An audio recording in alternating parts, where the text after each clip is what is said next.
My name is Richard August, and I'll be your host for this part 3 of our series on critical race theory in Rhode Island schools. In part 1, State Representative Patricia Morgan talked about the bill she introduced that would have prohibited, and I'm quoting, the teaching of divisive concepts that make any individual feel discomfort, guilty, anguish, or any distress on account of their race or sex. Our second discussion was with a teacher in a Province middle school who described the introduction of racial and gender-based reading material and curriculum under the direction of State Education Commissioner Angelica Infante Green, who was in charge of the Providence schools under state takeover. Our guest today is Mary Brimer, a Republican member of the North Kingstown Town Council, Welcome to State of the State. I wish I was on a school committee. I wish I had a voice on that school committee. Well, thank you for coming. The question whether critical race theory and its companion, critical gender theory, are being taught in Rhode Island schools became national news when a mother in South Kingstown, Nicole Solis, who has a child about to enter kindergarten in the fall, asked the town school committee if CRT was in the district curriculum. The question spread to Westerly, where the school committee unanimously stonewalled a father who raised the same question, and recently a teacher in the Exeter West Greenwich School District stated publicly that it is being taught there.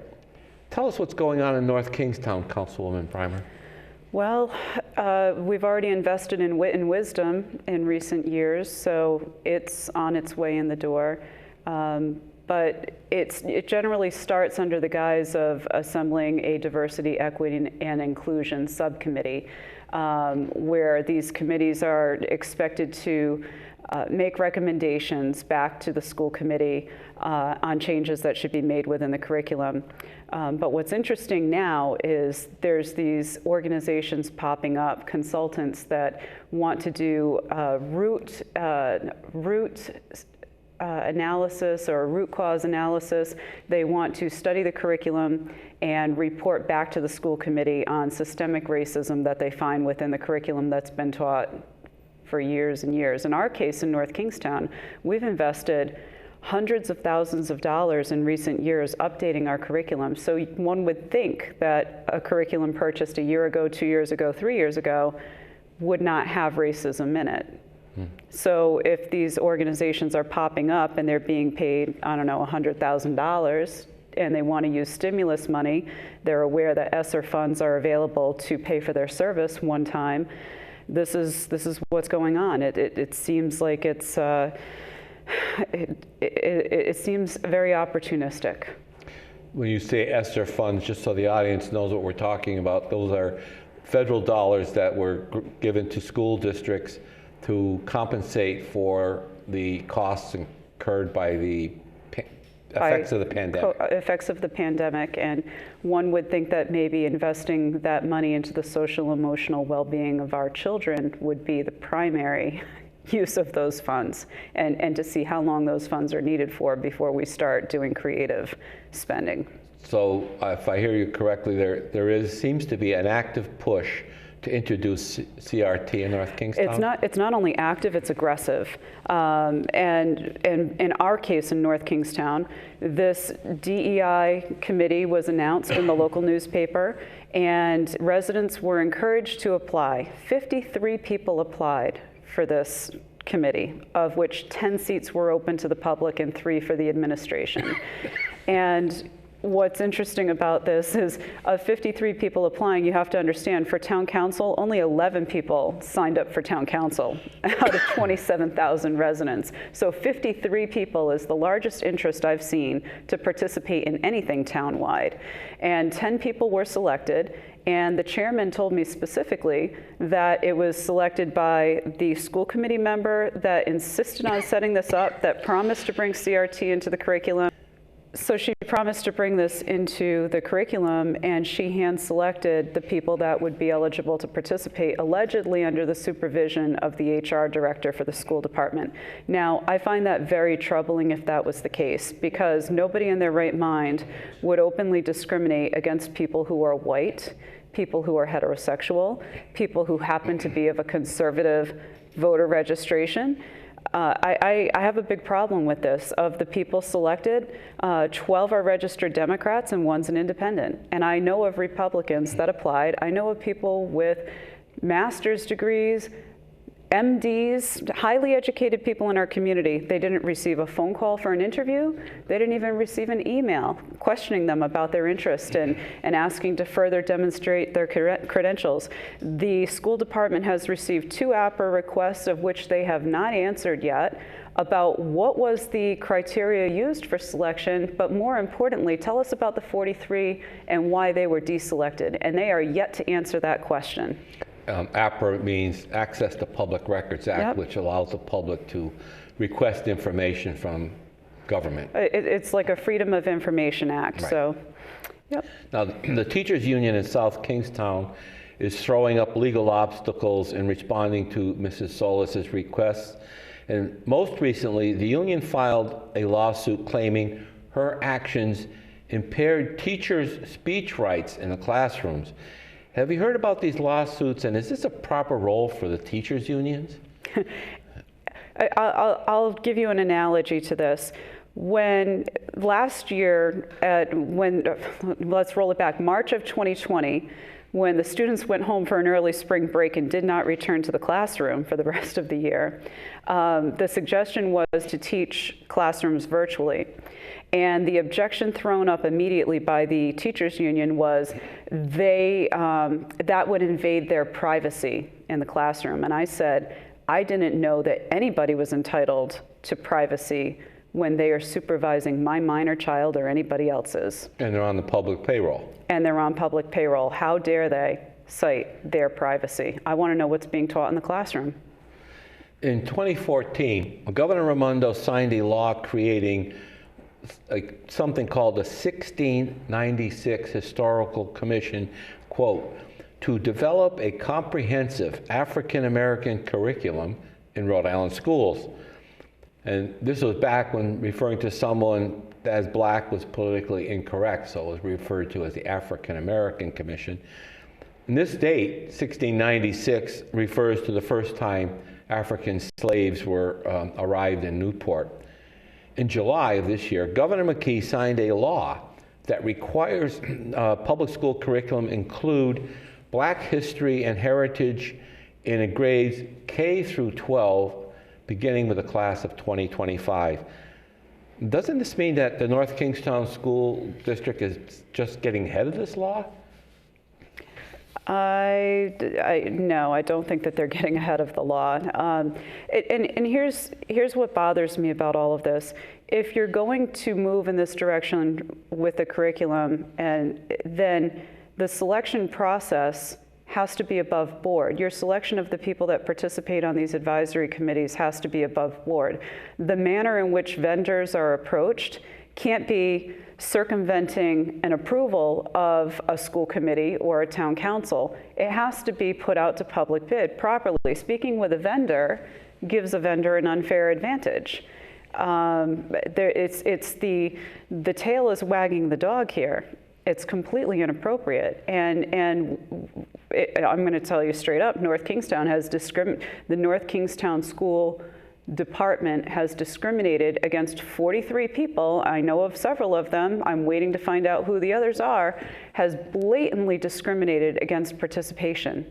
And they've discriminated on the basis of their color, their sexual orientation, and their voter affiliation. And I can't stand by silently. I cannot be willfully blind to that.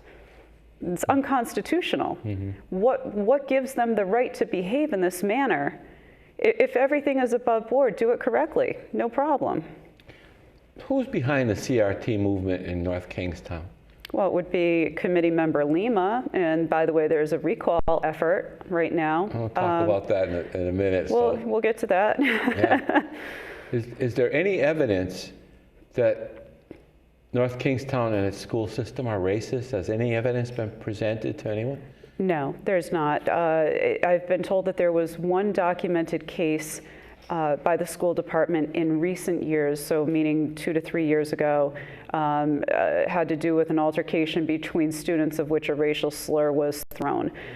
It was a rather ugly report. It was documented. It's been published by RIDE. That is the only case. What we're encountering from those that support this is they say that there's racism that's unreported. Well, I can't operate on imaginary data, and neither should anybody else. You say it's unreported, then you need to start reporting it if it exists. Mm-hmm. Are there instances of racism generally in the town? No, there's not. The most recent case happened last summer. Thank you to Allie's Donuts for throwing out a reckless social media post that brought BLM rallies in every weekend for the entire summer. And there was a pamphlet left in a public restroom at the town beach during one of these BLM rallies. And that was reported to the police. And that is what they are hanging their hats on insisting that there was racism. But the people coming in that support this committee member and support this effort are not necessarily our residents. They're just like when these BLM rallies are taking place across the country, they're not necessarily from the area. They're being bussed in from other places. I thought the Allie's Donut thing had to do with the comment the owner made about not giving a professional discount, if you want to call it that, to the police department and military people. Police what does and that military. have to do with Black Lives Matter? There was an incident between Providence Police and a Providence firefighter where there was an allegation of racism, which was unfounded at the end of the day. And so he was emotionally charged by it and took to social media and said he was recalling all military and police discounts, which, by the way, if you speak to anybody in uniform in North Kingstown, they said that they were there paying for coffee for years for themselves, and there'd be a mother with a toddler and they didn't have cash, so they would reach in their pockets and pay for others. They were never offered a discount. And so because Allie's Donuts is located in North Kingstown, people were coming in from out of town, lined up around the building. They wanted demonstrations every weekend to support Allie's. You don't see that anymore. On March 23rd, the North Kingstown School Committee passed a resolution that created a committee, quote, to examine how race, ethnicity, language, disability, religion, age, gender, socioeconomic status, sexual orientation, gender identity or expression, country of ancestral origin, interrupted educational status, military status, or any other category protected by law affect and influence district-wide practices, end of quote.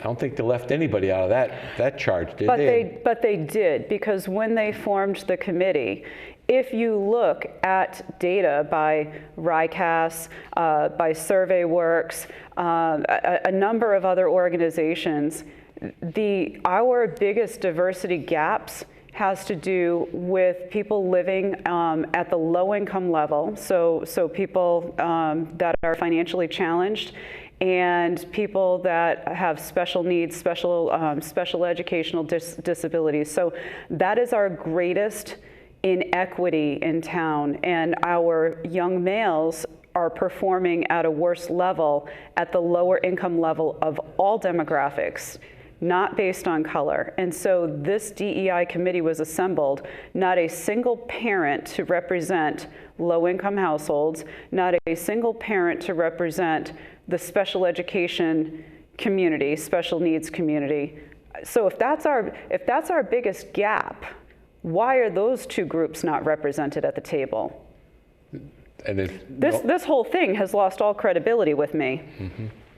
Now, how is this diversity, equity, and inclusiveness subcommittee going to go about the examination? Is there any indication of how they're going to do this? Well, it appears that they want to hire a vendor to find racism in our curriculum and then recommend replacing the entire curriculum, which will cost well over $1 million.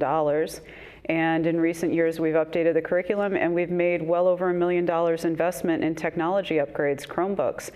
We had to accelerate those investments during COVID for our students to be learning from home.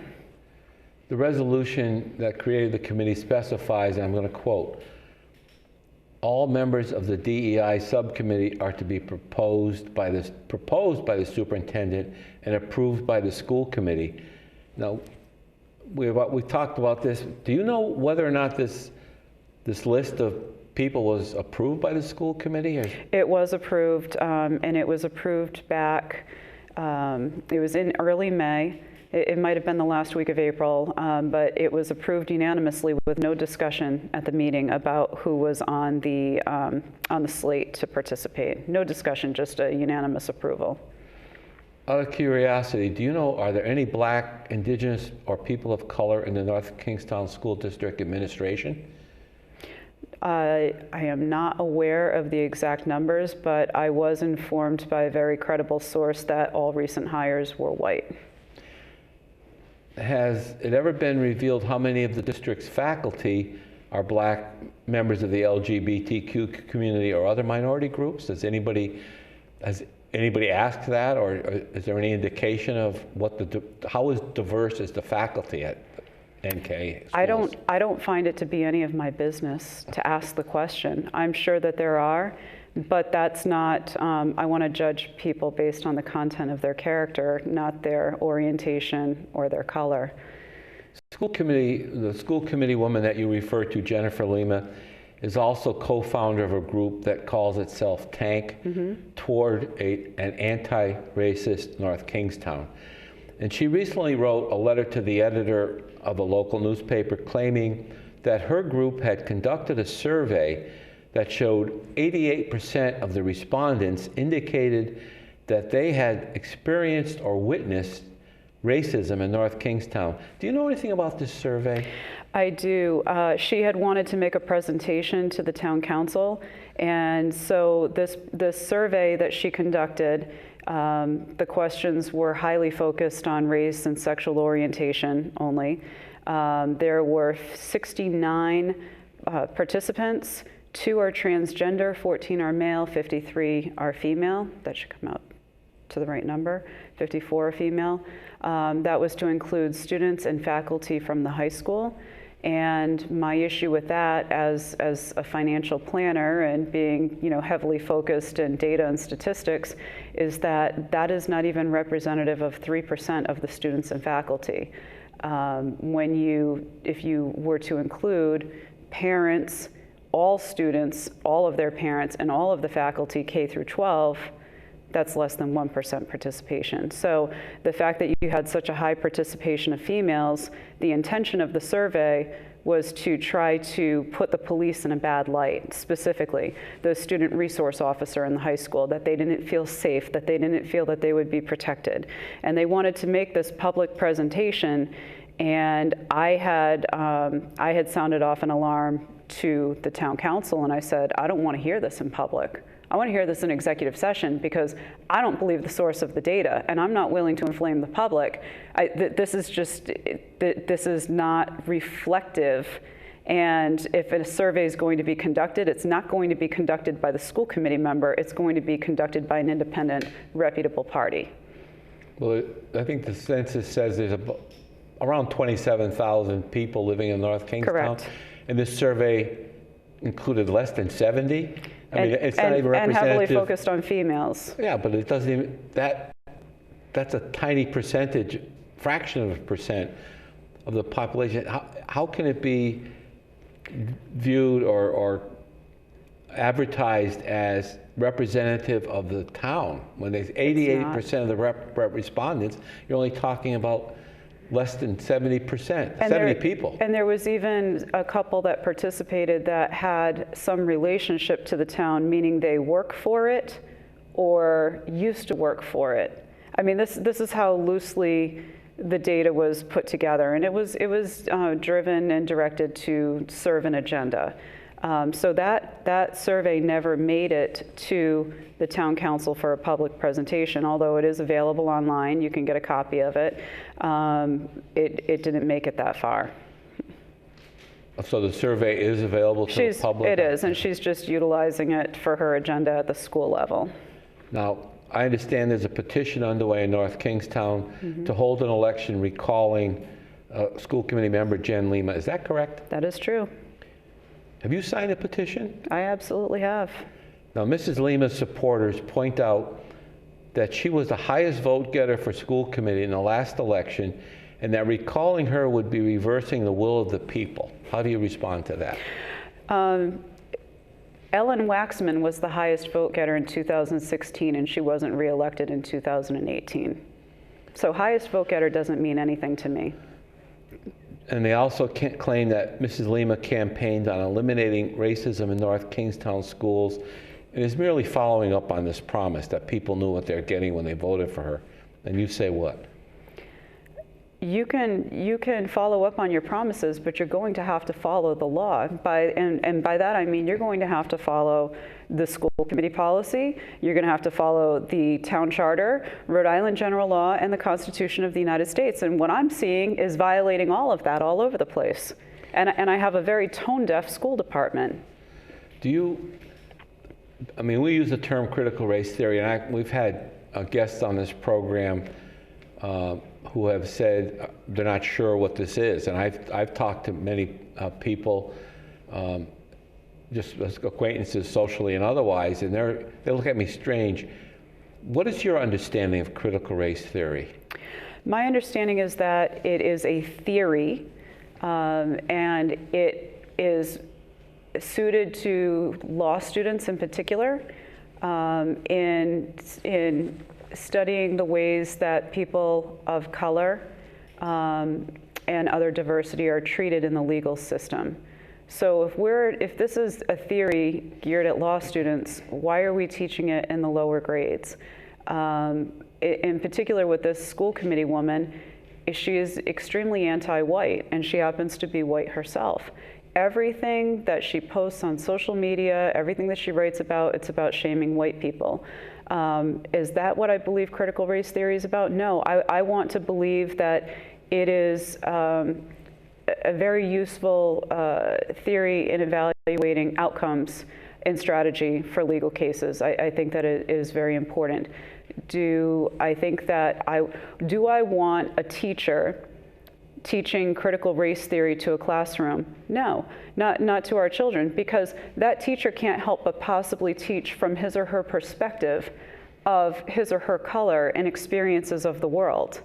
So you can't possibly speak to all the other colors in the rainbow. You just can't.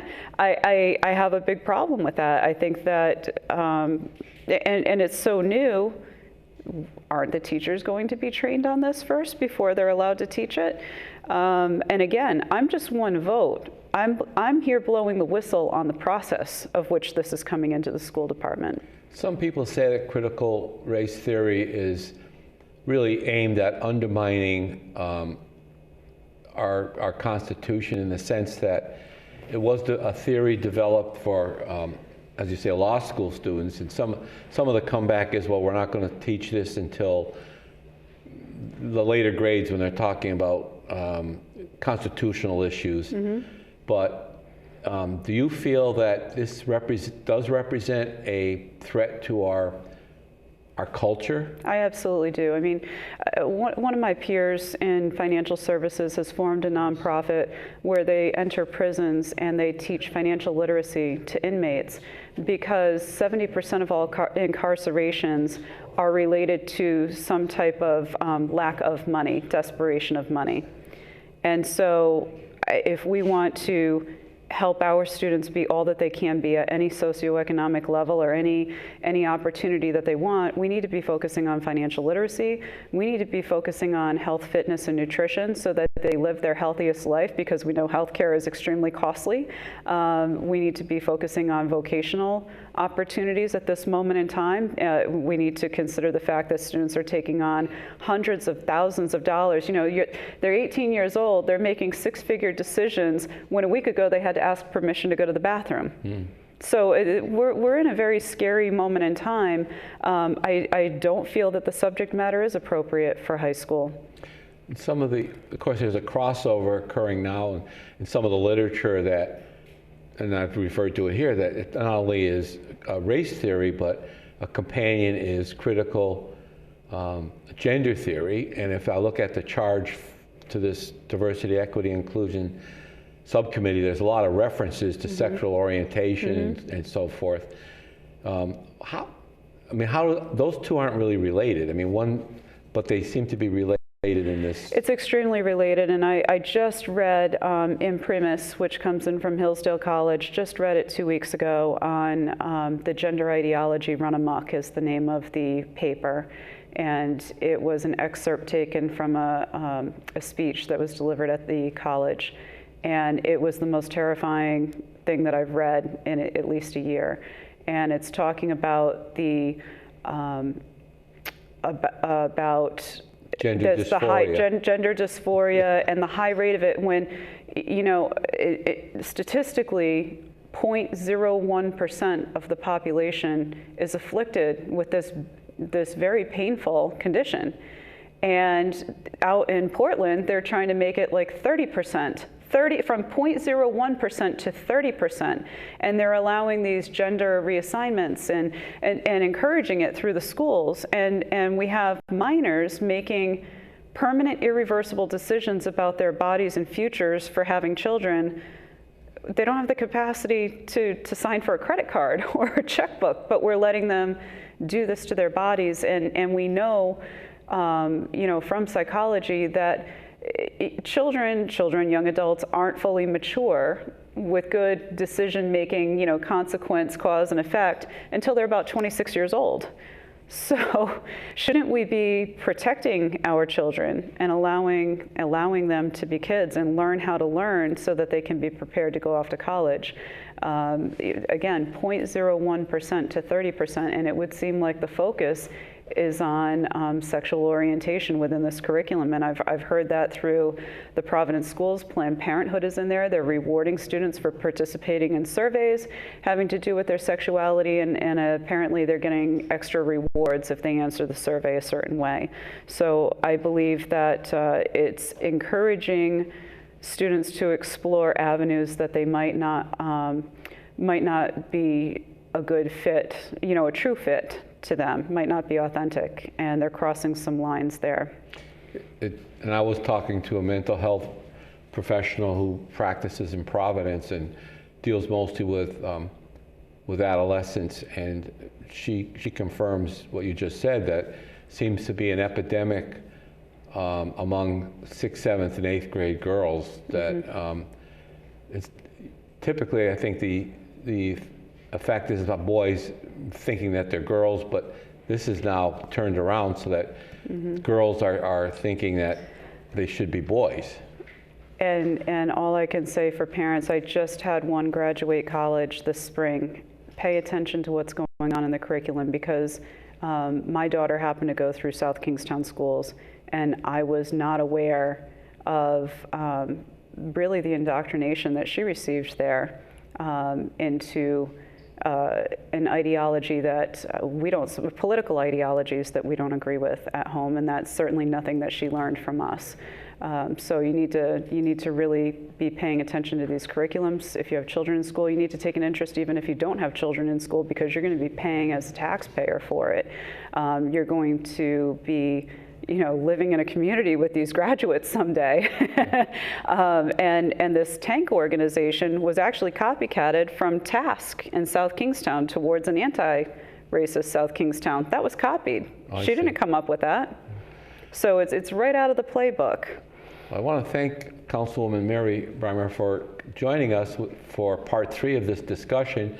I'm not sure if we'll have part 4, but certainly this is a topic that people should become more familiar with.